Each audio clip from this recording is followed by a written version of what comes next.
अपनी संतान को अच्छी शिक्षा दें, लेकिन इतनी अच्छी शिक्षा भी ना दें कि वह बुढ़ापे में आपका सहारा ना बन पाए। इस प्रसंग को पूरा सुनें और निर्णय स्वयं लें। पुत्र अमेरिका में जॉब करता है। उसके माँ बाप छोटे शहर में रहते हैं। अकेले बुजुर्ग हैं। बुजुर्ग बीमार हैं, लाचार हैं। जहाँ पुत्र की आवश्यकता है वहाँ पैसा भी काम नहीं आता। पुत्र वापस आने की बजाय पिताजी को एक पत्र लिखता है। पुत्र का पत्र। पिता के नाम। पूज्य पिताजी, आपके आशीर्वाद से आपकी भावनाओं इच्छाओं के अनुरूप मैं अमेरिका में व्यस्त हूँ। यहाँ पैसा, बंगला, साधन, सुविधा सब है। नहीं है तो केवल समय। आपसे मिलने का बहुत मन करता है। चाहता हूँ आपके पास बैठकर बातें करता रहूँ।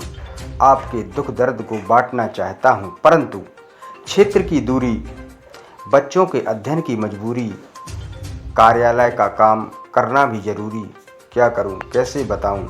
मैं चाह कर भी स्वर्ग जैसी जन्मभूमि और देवतुल्य माँ बाप के पास नहीं आ सकता। पिताजी, मेरे पास अनेक संदेश आते हैं। माता पिता जीवन भर अनेक कष्ट सहकर भी बच्चों को उच्च शिक्षा दिलवाते हैं और बच्चे माँ बाप को छोड़कर विदेश चले जाते हैं। पुत्र संवेदनहीन होकर माता पिता के किसी काम नहीं आते हैं।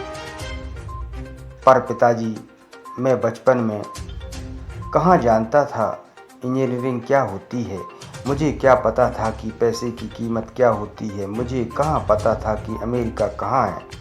योग्यता, नाम, पैसा, सुविधा और अमेरिका तो बस आपकी गोद में बैठकर ही समझा था ना। आपने ही मंदिर न भेजकर कॉन्वेंट स्कूल भेजा। खेल के मैदान में नहीं कोचिंग भेजा। कभी आस पड़ोस के बच्चों से दोस्ती नहीं करने दी। आपने अपने मन में दबी इच्छाओं को पूरा करने के लिए दिन रात समझाया कि इंजीनियरिंग, पैसा, पद, रिश्तेदारों के नाम की वैल्यू क्या होती है। माँ ने भी दूध पिलाते हुए रोज दोहराया कि मेरा राजा बेटा बड़ा आदमी बनेगा, खूब पैसा कमाएगा, गाड़ी बंगला होगा, हवा में उड़ेगा। कहाँ था?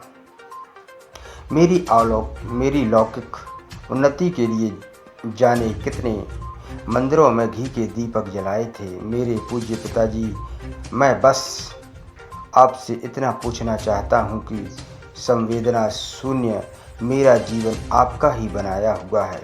मैं आपकी सेवा नहीं कर पा रहा हूँ। होते हुए भी आपको पोते पोती से खेलने का सुख नहीं दे पा रहा। मैं चाहकर भी पुत्र धर्म नहीं निभा पा रहा।